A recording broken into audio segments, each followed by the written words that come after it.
No. Okay. Well,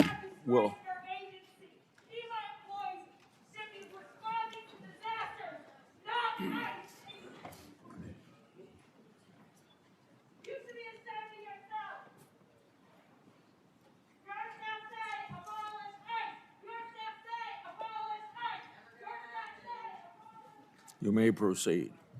Thank you, Mr. Chairman, and thank you to the ranking member, Senator Durbin, as well, and the distinguished members of this committee.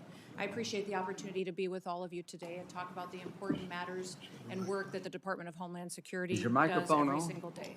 The Department of Homeland Security. Hey, could maybe pull the microphone closer to you, please? Okay. And the red light is on? Yep, it is. Okay, proceed. The Department of Homeland Security was established in the aftermath of 9/11, one of the darkest days in our nation's history. That resulted in the death of nearly 3,000 Americans. The mission of the Department of Homeland Security at that time was just as critical as it is today. We protect our American people, we prevent acts of terrorism, and we defend our homeland. Every action that the Department of Homeland Security takes is guided by that mission and by that responsibility. Thanks to President Trump's leadership and the hard work of the men and women of DHS, our department has delivered historic results and has made our communities safer. Since the start of President Trump's second term, daily encounters along the southwest border declined by 96% compared to the Biden administration's daily average. We've reached the lowest levels ever recorded in U.S. Customs and Border Protection's history.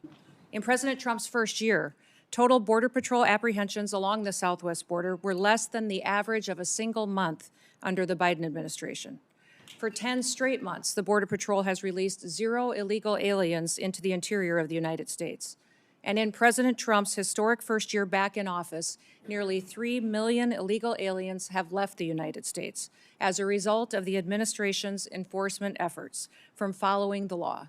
That includes 2.2 million that have voluntarily left and returned back to their home countries, and more than 675,000 detainments and deportations. A majority of the aliens that were arrested by Immigrations and Customs Enforcement have a criminal record and have been charged with or convicted of secondary crimes in addition to their initial crime of being in the United States illegally. During this period, ICE has arrested over 1,500 known and suspected terrorists, more than 7,700 known gang members, many of them that were allowed to come into this country under the Biden administration. We have also reached the lowest murder rate in the last 125 years since that data was tracked. Under President Biden, more than 450,000 unaccompanied alien children went missing or were lost due to the dangerous open border policies that were embraced.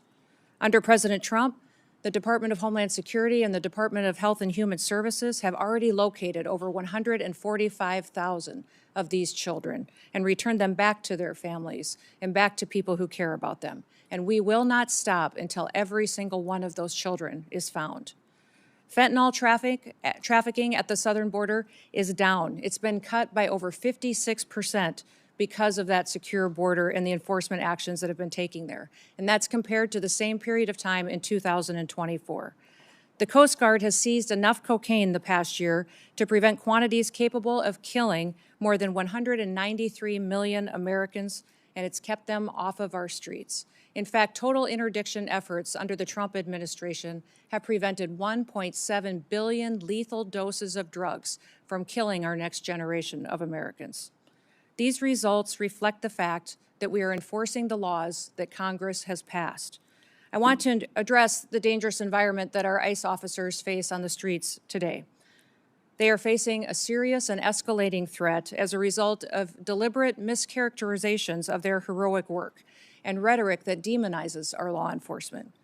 DHS has documented an 8,000% increase in death threats against our ICE officers and their families, as well as more than 1,300% increase in assaults while carrying out the lawful enforcement operations that they do every single day. I recognize that members of this committee may hold differing views about immigration policy, but it's important that we distinguish between disagreements over policy and the department's operational responsibility to enforce existing law that has been passed by Congress. It's our duty as a department to defend our homeland. The latest Democrat-led shutdown of DHS is reckless, it's unnecessary, and it undermines the American national security, and it harms the men and women who work at DHS and their families. Despite the House passing a bipartisan, bicameral full-year DHS funding bill, it is Senate Democrats who've chosen not to fund the department and have held this department hostage.